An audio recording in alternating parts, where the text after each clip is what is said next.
Perkenalkan, nama saya Jan Kristo Bobode, NIM 1901402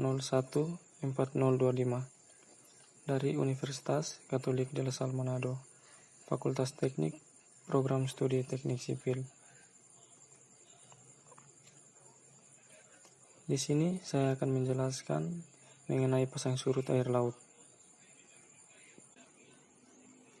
Apa itu pasang surut? Pasang surut yaitu naik atau turunnya permukaan air laut yang disebabkan oleh pengaruh gaya gravitasi bulan dan matahari.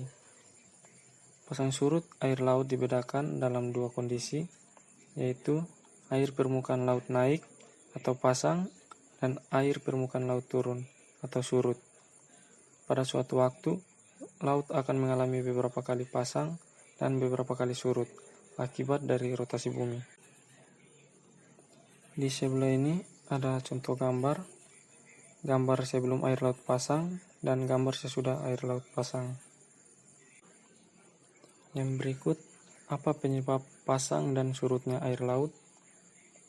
Pasang surut merupakan kondisi naik turunnya permukaan air laut secara berkala. Kondisi tersebut disebabkan oleh gaya gravitasi dari benda-benda langit, khususnya bulan dan matahari. Adanya gaya gravitasi bulan atau matahari terhadap massa air laut akan menimbulkan gelombang laut. Gravitasi bulan memiliki pengaruh utama karena gayanya lebih besar daripada gravitasi matahari. Selain itu, jarak bulan lebih dekat dengan bumi pada saat bulan purnama. Jarak air laut dengan pusat bulan sangat dekat daripada pusat bumi ke pusat bulan, sehingga menyebabkan permukaan air laut naik. Tipe atau jenis pasang surut air laut. Tipe pasang surut air laut digolongkan menjadi 3 macam berdasarkan waktunya.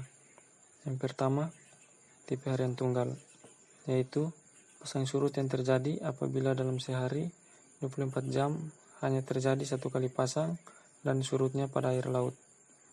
Yang kedua, tipe harian ganda, yaitu kondisi apabila terjadi 2 kali pasang dan surut dalam waktu 24 jam atau 1 hari. Tipe ini yang sering terjadi.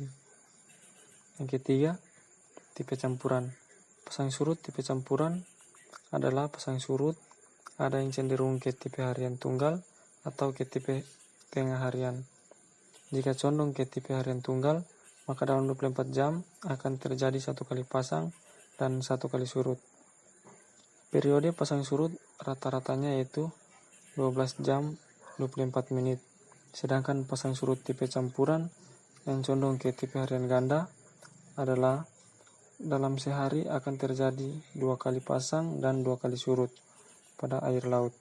Tetapi periode dan tinggi gelombangnya berbeda.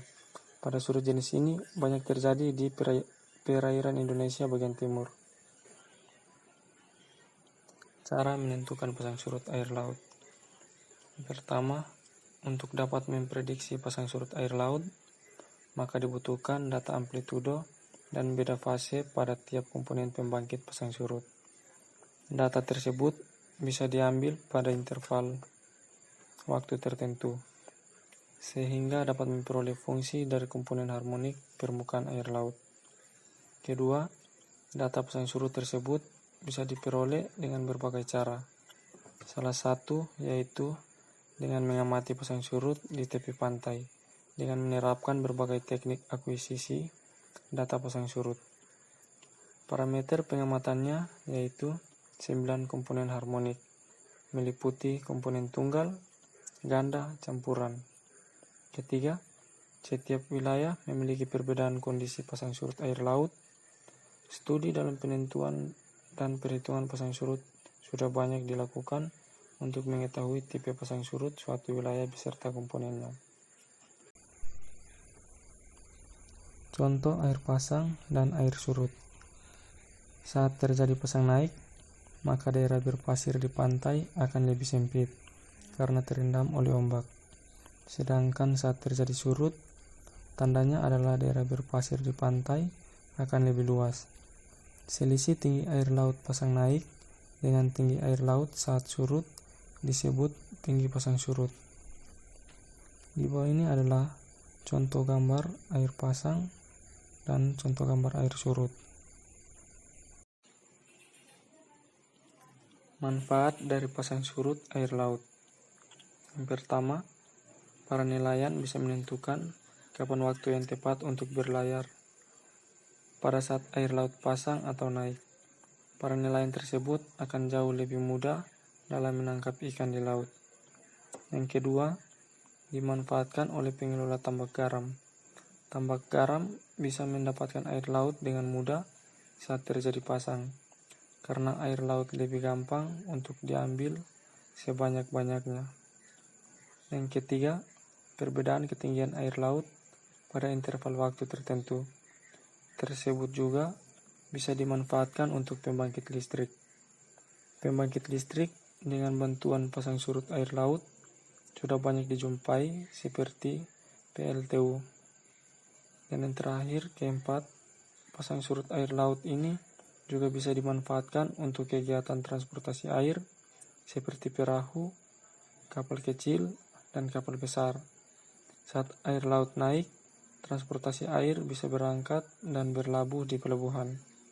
Sedangkan saat air laut surut, transportasi air tersebut bisa bersandar atau berhenti sejenak. Sekian dari penjelasan saya mengenai pasang surut air laut. Terima kasih.